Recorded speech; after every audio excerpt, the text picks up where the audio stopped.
I speak to you today as a lifelong supporter and true friend of Israel.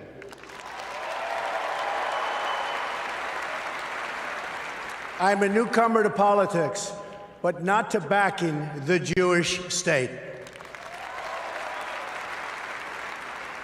In 2001, weeks after the attacks on New York City and on Washington, and frankly, the attacks on all of us, attacks that they were perpetrated by the Islamic fundamentalists, Mayor Rudy Giuliani visited Israel to show solidarity with terror victims. I sent my plane because I backed the mission for Israel 100%.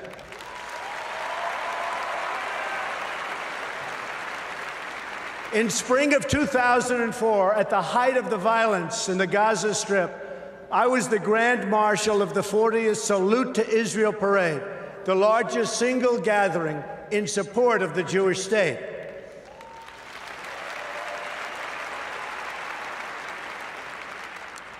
It was a very dangerous time for Israel and, frankly, for anyone supporting Israel. Many people turned down this honor. I did not. I took the risk, and I'm glad I did.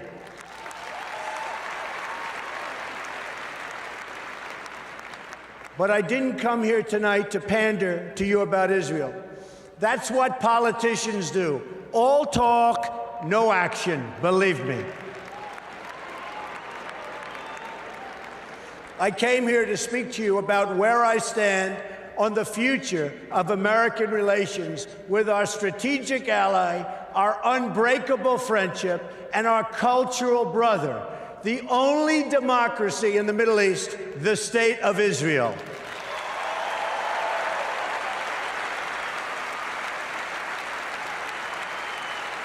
Thank you.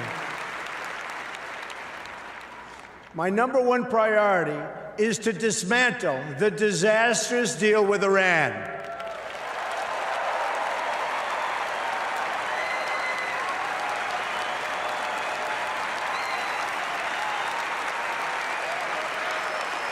Thank you.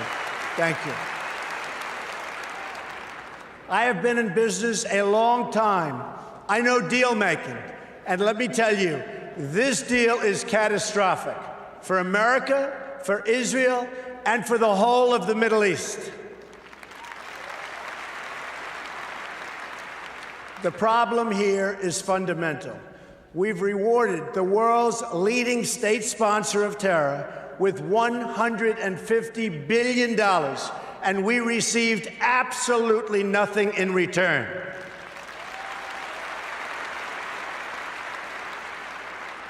I've studied this issue in great detail, I would say actually greater by far than anybody else. Believe me. Oh, believe me. And it's a bad deal.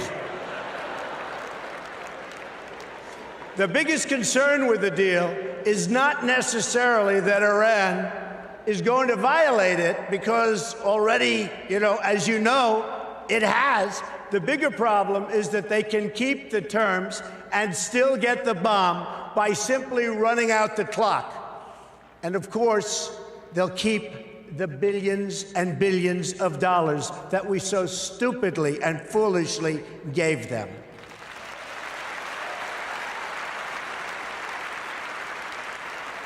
The deal doesn't even require Iran to dismantle its military nuclear capability. Yes, it places limits on its military nuclear program for only a certain number of years. But when those restrictions expire, Iran will have an industrial-sized military nuclear capability ready to go and with zero provision for delay, no matter how bad Iran's behavior is. Terrible, terrible situation that we are all placed in, and especially Israel.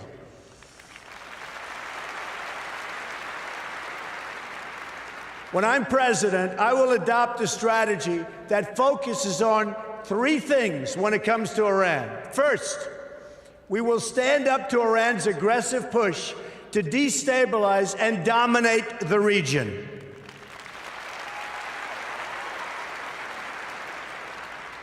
Iran is a very big problem and will continue to be. But if I'm not elected president, I know how to deal with trouble. And believe me, that's why I'm going to be elected president, folks.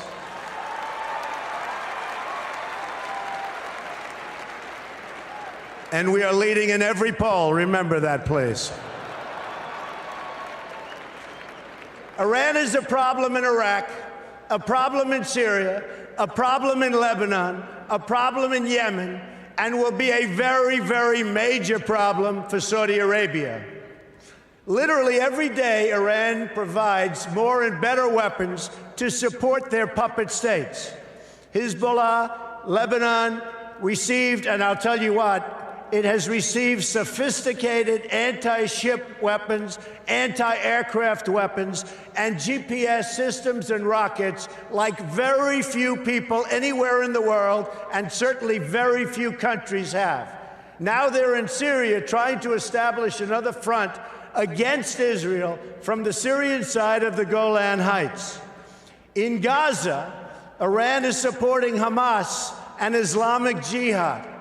And in the West Bank, they're openly offering Palestinians $7,000 per terror attack and $30,000 for every Palestinian terrorist home that's been destroyed. A deplorable, deplorable situation.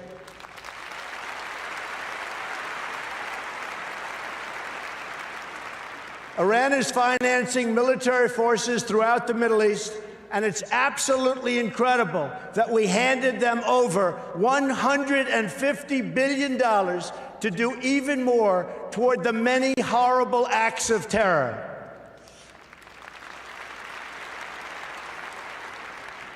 Secondly, we will totally dismantle Iran's global terror network, which is big and powerful, but not powerful like us.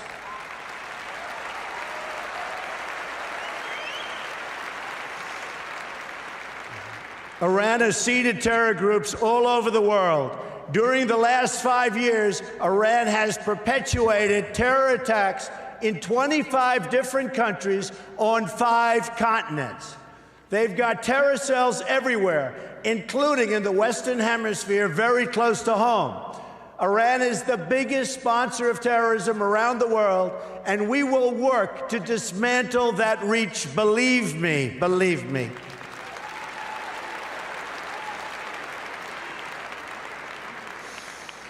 Third, at the very least, we must enforce the terms of the previous deal to hold Iran totally accountable, and we will enforce it like you've never seen a contract enforced before, folks. Believe me.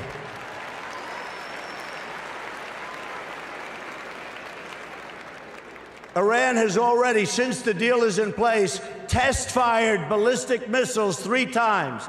Those ballistic missiles, with a range of 1,250 miles, were designed to intimidate not only Israel, which is only 600 miles away, but also intended to frighten Europe and someday maybe hit even the United States. And we're not going to let that happen. We're not letting it happen, and we're not letting it happen to Israel, believe me.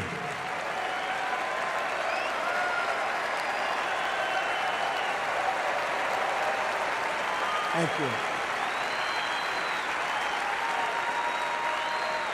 Thank you.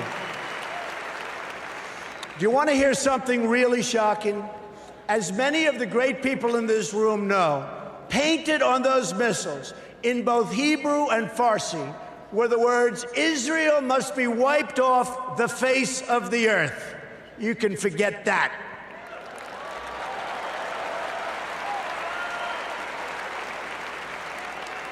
What kind of demented minds write that in Hebrew? And here's another. You talk about twisted. Here's another twisted part. Testing these missiles does not even violate the horrible deal that we've made. The deal is silent on test missiles. But those tests do violate the United Nations Security Council resolutions. The problem is no one has done anything about it. We will, I promise we will.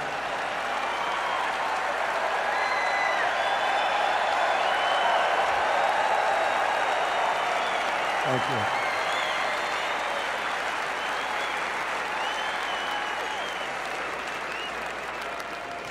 Which brings me to my next point, the utter weakness and incompetence of the United Nations.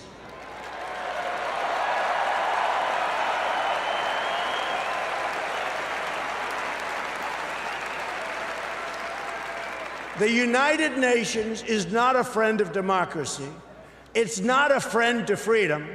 It's not a friend even to the United States of America, where, as you know, it has its home. And it surely is not a friend to Israel.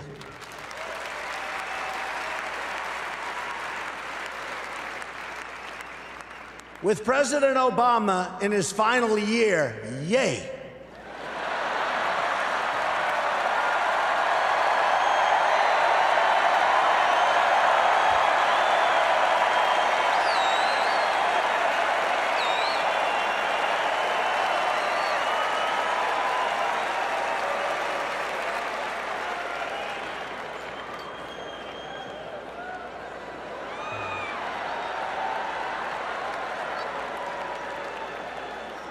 He may be the worst thing to ever happen to Israel, believe me.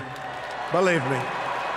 And you know it better than anybody. So with the president in his final year, discussions have been swirling about an attempt to bring a Security Council resolution on terms of an eventual agreement between Israel and Palestine. Let me be clear. An agreement imposed by the United Nations would be a total and complete disaster.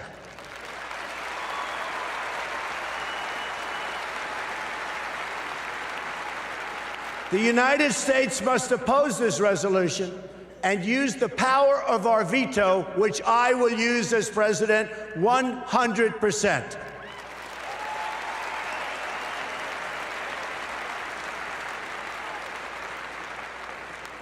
When people ask why, it's because that's not how you make a deal.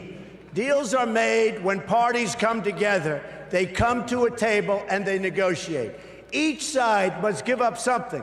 It's values. I mean, we have to do something where there's value in exchange for something that it requires. That's what a deal is. A deal is really something that when we impose it on Israel and Palestine, we bring together a group of people that come up with something that's not going to happen with the United Nations.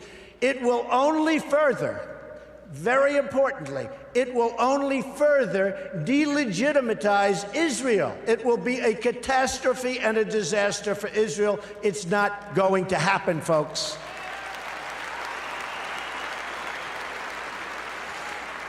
And further, it would reward Palestinian terrorism, because every day they're stabbing Israelis and even Americans. Just last week, American Taylor Allen Force, a West Point grad, phenomenal young person who served in Iraq and Afghanistan, was murdered in the street by a knife-wielding Palestinian.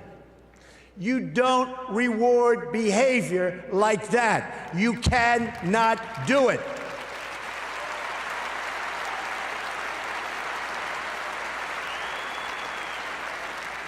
There's only one way you treat that kind of behavior. You have to confront it.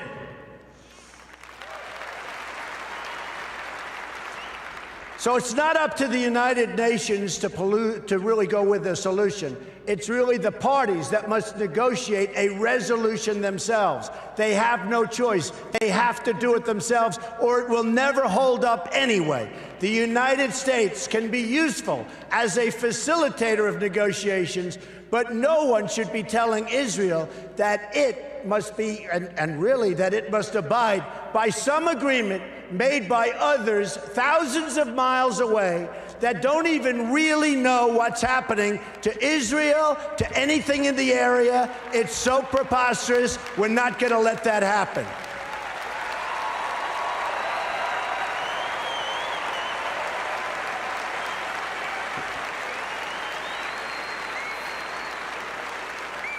When I'm president, believe me, I will veto any attempt by the UN to impose its will on the Jewish state.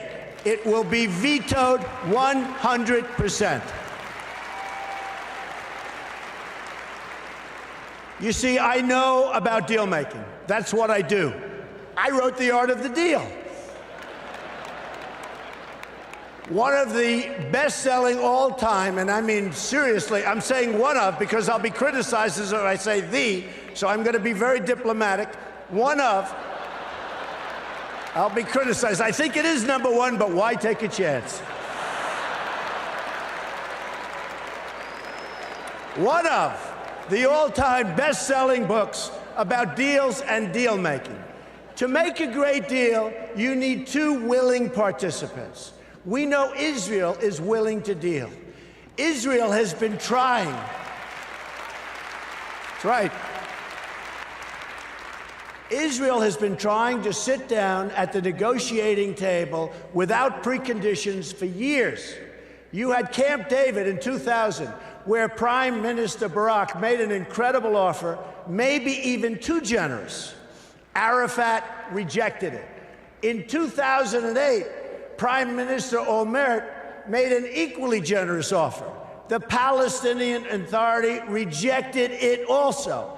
Then John Kerry tried to come up with a framework, and Abbas didn't even respond, not even to the Secretary of State of the United States of America. They didn't even respond. When I become president, the days of treating Israel like a second-class citizen will end on day one.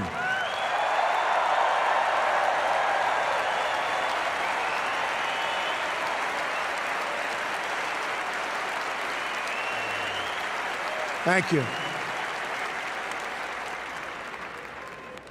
And when I say something, I mean it. I mean it. I will meet with Prime Minister Netanyahu immediately. I have known him for many years and will be able to work closely together to help bring stability and peace to Israel and to the entire region. Meanwhile, every single day, you have rampant incitement and children being taught to hate Israel and to hate the Jews. It has to stop.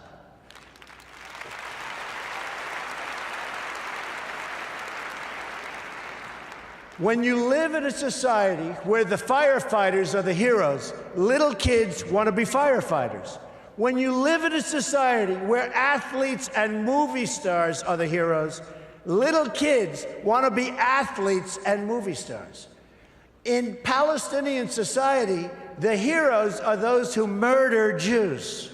We can't let this continue. We can't let this happen any longer. You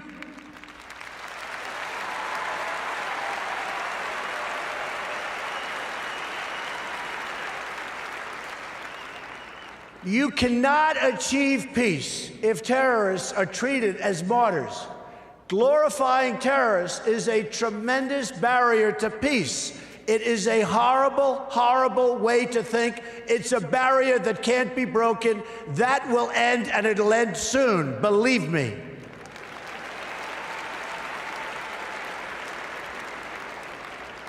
In Palestinian textbooks and mosques, you've got a culture of hatred that has been fermenting there for years, and if we want to achieve peace, they've got to go out and they've got to start this educational process. They have to end education of hatred. They have to end it, and now.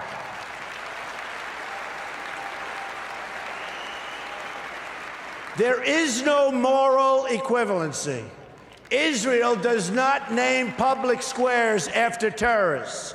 Israel does not pay its children to stab random Palestinians. You see, what President Obama gets wrong about deal-making is that he constantly applies pressure to our friends and rewards our enemies.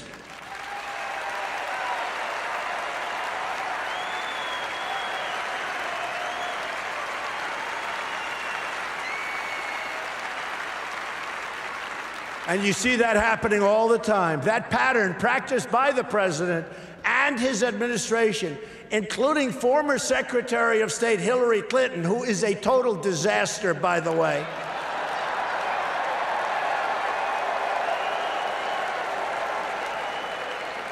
She and President Obama have treated Israel very, very badly. But it's repeated itself over and over again and has done nothing to embolden those who hate America. We saw that with releasing the $150 billion to Iran in the hope that they would magically join the world community. It didn't happen. President Obama thinks that applying pressure to Israel will force the issue, but it's precisely the opposite that happens. Already, half of the population of Palestine has been taken over by the Palestinian ISIS and Hamas, and the other half refuses to confront the first half, so it's a very difficult situation that's never going to get solved unless you have great leadership right here in the United States. We'll get it solved one way or the other. We will get it solved.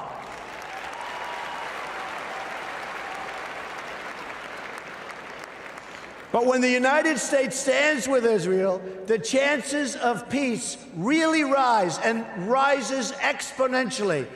That's what will happen when Donald Trump is president of the United States.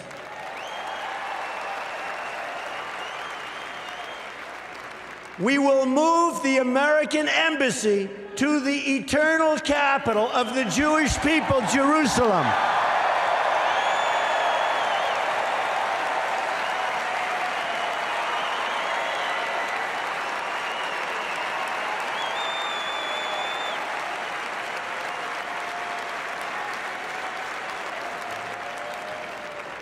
And we will send a clear signal that there is no daylight between America and our most reliable ally, the State of Israel.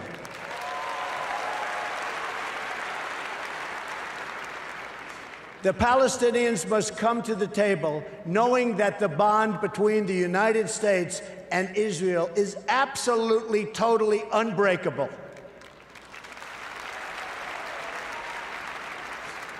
They must come to the table willing and able to stop the terror being committed on a daily basis against Israel. They must do that. And they must come to the table willing to accept that Israel is a Jewish state and it will forever exist as a Jewish state.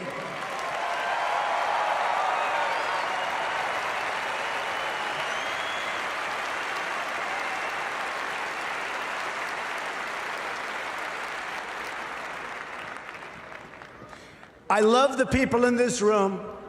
I love Israel. I love Israel. I've been with Israel so long in terms of I've received some of my greatest honors from Israel. My father before me, incredible. My daughter Ivanka is about to have a beautiful Jewish baby.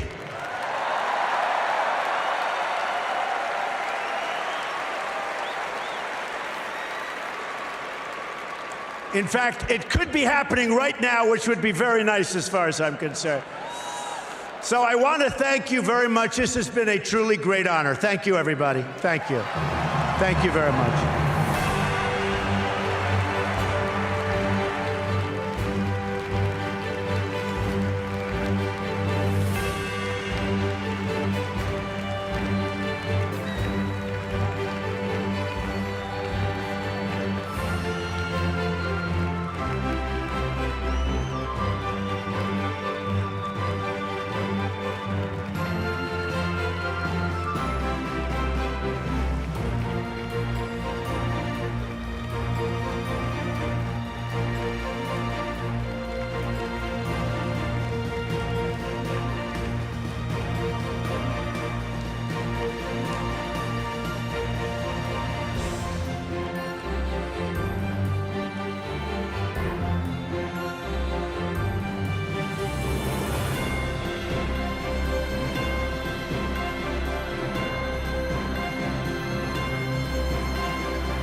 Today is the third session of Baseball for All, or Baseball Lekulam, where we bring together 30 kids, ages about 12 and 13. 15 of them are Israeli Jewish players from Modi'in, and 15 of them are Israeli Arabs from Ramle. They've come together here for 24 hours, and they experience the game of baseball together and life together. The kids show up on a Thursday afternoon at 4 o'clock with their bags and their baggage. They get their room assignments, and then they're out on the field. What is your name, young lady? Aya, give it up for her. Sir, your name? Guy. The day really starts with some icebreakers, some baseball drills. Yankees, you guys are right here in the right field corner.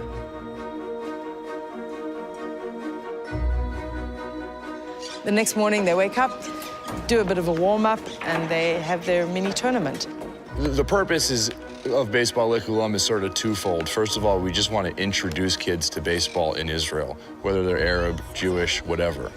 And the other purpose is obviously to work on coexistence and bring these kids together from these two different communities that otherwise wouldn't really get to know each other. For me, as an Arab who living in Ramle, which is mixed city between Arab and Jewish, this whole thing is really great. I think maybe through this program, kids will be able to understand more the other side. I don't think that you need to wait for that change. You need to be the change. You need to get up and do stuff and try to fix stuff here in Israel. I mean, we're cousins. Arab and Jewish are actually cousins.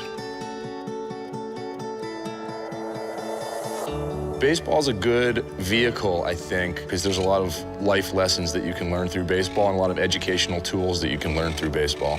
What's the one thing we always talk about here? Respect. Respect. How do you say it in Hebrew? Kavod. How do you say it in Arabic? Baseball is not yet part of Israeli culture, but I emphasize the yet, because we're working very hard to make it part of Israel. Now, Baseball for All, it's part of that goal. So now we've got a whole bunch of kids who love baseball. So the next step is to set up baseball in Ramle. And this is how we're doing it. You know, town by town, we will make baseball part of the Israeli tapestry.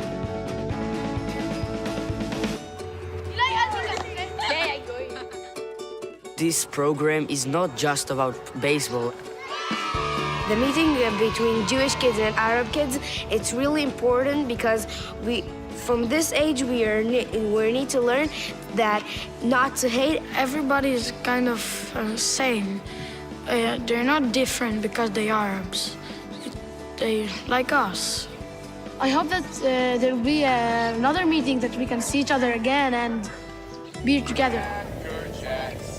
I don't care if I ever get back home.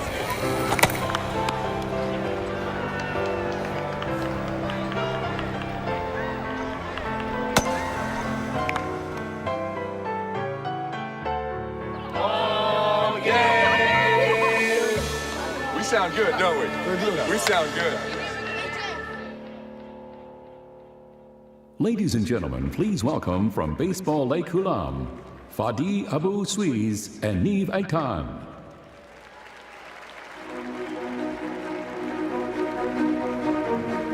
כאן? רגע, אנחנו הולכים. לא לכאן. טוב, אני כאן. Hi, I'm Fadi, and this is my friend Niv. And we wouldn't have met if it weren't for baseball. Now, we are teammates and friends. Our coaches, who are with us today, teach us about respect and the rules of the game.